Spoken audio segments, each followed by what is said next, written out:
Yadda kuke gani ta wannan bidiyon zan nuna muku yadda za ku verify Facebook page ɗinku ta hanya mafi sauki. Kafin mu shiga ka manta ku yi liking, ku sharing, ku following ɗina, ku subscribe da channel ɗina. Kai tsaye idan ka shigo cikin Facebook ɗinka ka shigo pejin ka, idan kana so ka verify ɗin Facebook account ɗinka kawai za ka zo daidai wannan gurin ga guri nan da aka ɗage guda uku za ka danna. Kana danna gurin abin da za ka yi na gaba shine kawai za ka zo gurin da aka sa verify account gashi nan.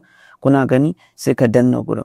So kana danna wannan gurin zai ɗauke ka 'yan sakunkuna ne kaɗan zai fito da kai nan gurin. So idan ka gani a nan abubuwan da zaka gani shine zaka gane cewar akwai tsarin verification har guda 4. Ga wannan standard, ga business plus, ga business premium, ga kuma business max kamar yadda kuke gani.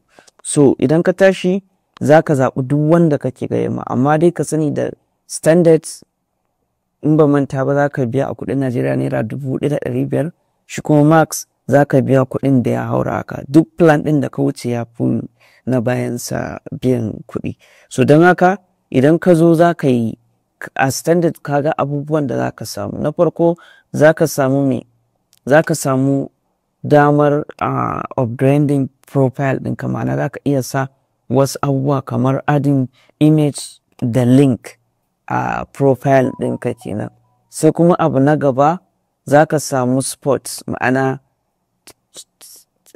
spot daga Facebook team kenan kai tsaye meta team kamar yadda kake gani a nan. Za ka samu spot ɗin nan na mai impersonation protection.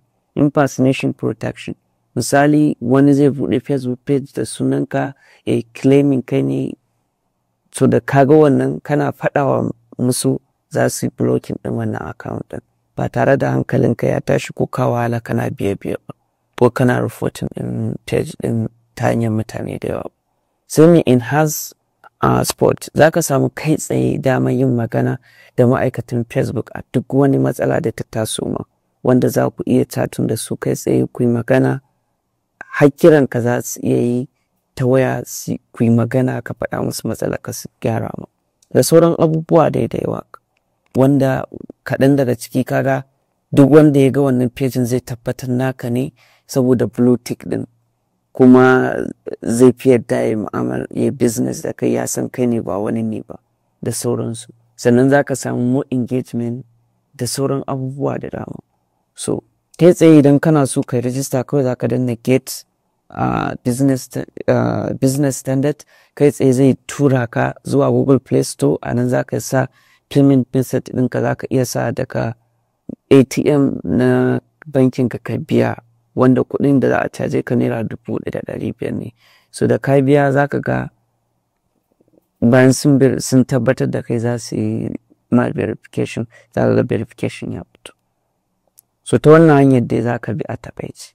Ka kuma ta ku liking, ku sharing, ku following, ku subscribe da channel ɗina. Abu Fake Tech signing out.